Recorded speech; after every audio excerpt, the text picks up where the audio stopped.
10년 전에 이명박 박근혜 정권 당시에 뉴라이트 교과서를 저지해내고 국정교과서를 저지해냈던 많은 역사학자들 대표해서 덕성여대 사학과 한상권 명예 교수님께서 이쪽으로 와주시죠. 네, 라인이 여기까지밖에 안 오니까 이쪽으로.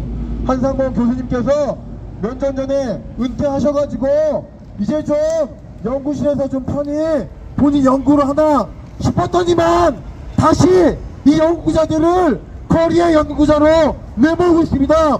다시 한번 한상권 교수님께 힘을 우리가 모으면서 연구자들도 이 자리에서 함께 하실 강력한 연대 발언을 모시겠습니다. 네, 감사합니다. 방금 소개받은 한상권입니다. 저는 세 가지 정도로 나눠서 얘기하겠습니다. 과연 이 장소가 이승만 기념관을 설립할 적당한 장소인가? 장소성에 대해서 먼저 말씀드리겠습니다. 두 번째는 이승만을 국부라고 그러는데 이승만이 과연 국부의 자격이 있는가? 그거부터 두 번째 말씀드리고, 세 번째는 그럼 이걸 어떻게 막아야 될 것인가? 막는 방법에 대해서 세 가지로 나눠 말씀드리겠습니다. 첫째, 이 장소가 어떤 장소냐면은 4.19가 일어났을 당시에 모든 사람들이 중앙청을 향해서 갔습니다. 중앙청을 향해서 가는 통로는 여러 가지가 있는데 이 통로는 바로 중고등학생들이 움직인 자료입니다. 바로 여기에 풍문이 있었고, 저 뒤에 덕성이 있었고, 저 뒤에 지금 옮겨간 경기고등학교가 있습니다.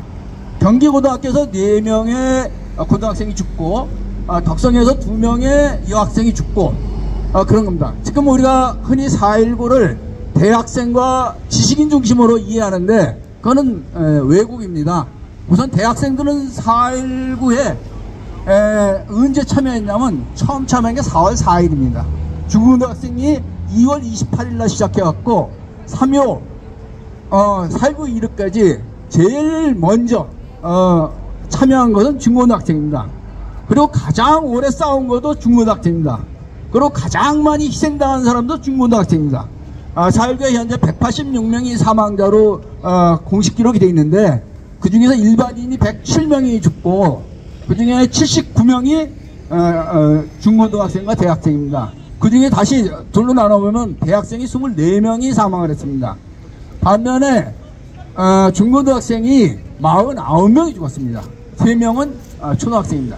49명이 중고등학생이 죽고 대학생이 24명이 죽었습니다. 그러면 누가 가장 이 4.19에 많이 희생된지를 알 수 있고 누가 가장 열심히 누가 가장 길게 싸웠는지를 단적으로 증명하는 거죠. 바로 이 길이 중고등학생의 길이고 바로 여기서 발포명령이 일어난 장소입니다.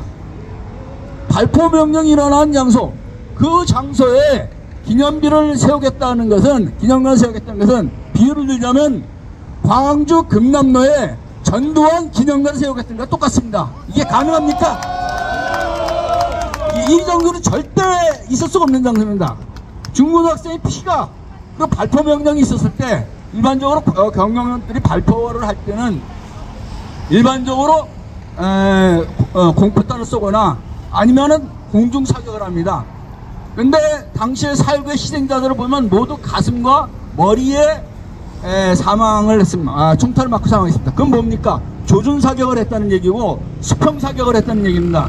안전규칙을 전혀 안 지키고 마치 저걸 토벌하듯이 했는데 그 토벌에서 가장 많이 희생당한 통로가 바로 이 통로입니다. 이런 통로역에다가 이승만 기념관을 세우겠다는 것은 우리가 도저히 용납할 수 없는 겁니다. 마치 광주 금남로에 전두환 기념관을 세우겠다는 것과 똑같기 때문에 그거는 우리가 용납할 수 없는 거죠. 만약 그런 기념관을 세우겠다는 시장이 있다면 그 사람이 끌어내야 되겠죠. 그렇듯이 이 오세훈을 끌어내야 됩니다. 두 번째는 그러면 이승만이 그렇게 기념할 만한 자격이 있는 사람인가 하는 건데 이 사람들이 이승만을 국부라고 그럽니다. 이 국부의 어원은 어디 왔냐면 미국 독립전쟁에서 워싱턴을 국부로 세운 것을 본따서 찍어 온 겁니다. 뉴라이트들은 늘 미국에서 한 거면 우리도 하겠다는 얘기인데 워싱턴이 국보를 지휘했을 때 그 당시에 워싱턴이 재선만 하고 삼선하라고 했는데 안 하고 그냥 본인은 이제 재선을 하고 고향에 내려서 죽었는데 그 당시 이제 의사당에서 이승만한테 바치는 헌사가 있습니다. 이승만은 우리에게 전쟁의 영웅, 즉 독립전쟁을 이끌었지 않습니까? 전쟁의 영웅이고 또 우리에게 평화를 줬고 평화의 영웅이고 또 우리 가슴 속에 있는 우리 가슴의 영웅이다. 이 세 가지를 워싱턴한테 헌사를 바쳤습니다. 그럼 과연 이승만이 우선 전쟁의 영웅인가부터 따져봅시다. 이승만은 독립운동을 할 때 전쟁 외교 독립론을 핀 사람입니다.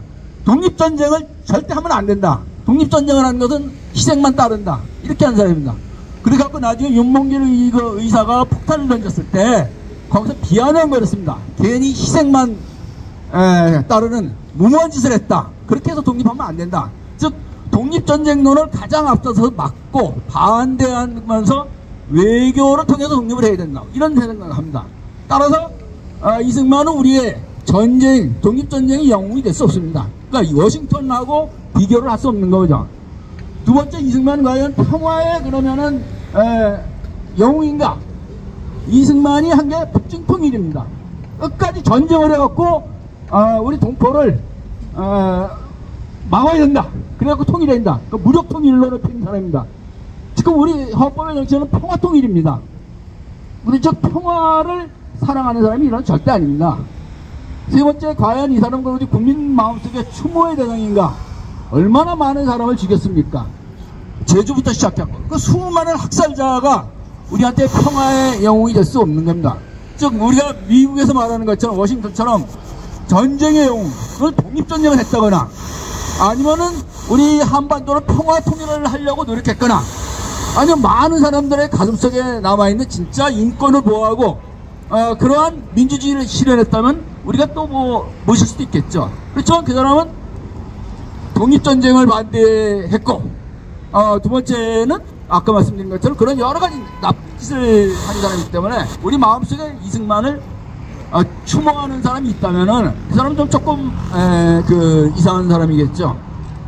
그 세 번째는 그럼 이건 우리가 어떻게 막아야 될 것인가? 이제 문제가 그겁니다. 오세훈이가 아마 이거 우리 기자회견하는 거 알고 있을 텐데 아마 코웃음 치고 있을 겁니다. 니네 뭐 한 번만 해봐라. 일회성에 그치는 거니까.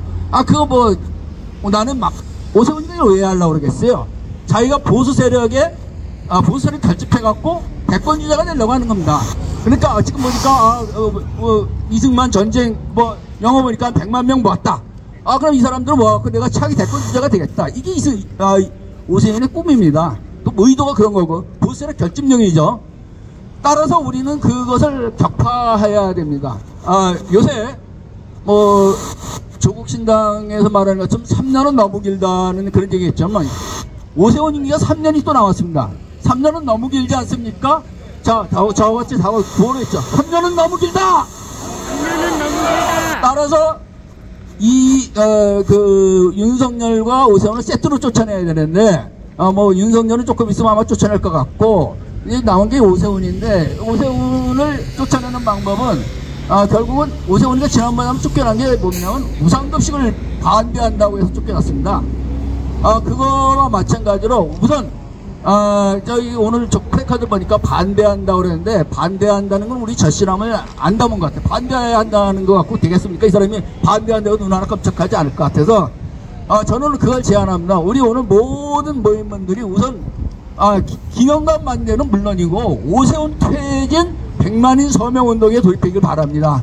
우선 오세훈 퇴진을 위한 전국 지식인 기념관 만대한다고 했죠. 우리가 오세훈은 취소하면 그만인 거죠. 그게 아니라 이러한 헌법 정신을 무시하는 이 오세훈 퇴진을 위한 전국 100만인 서명운동에 오늘부터 좀 돌입해갖고 오세훈 퇴진이 목표고 기념관 만드는 오세훈 퇴진이면 저절로 없어지겠죠.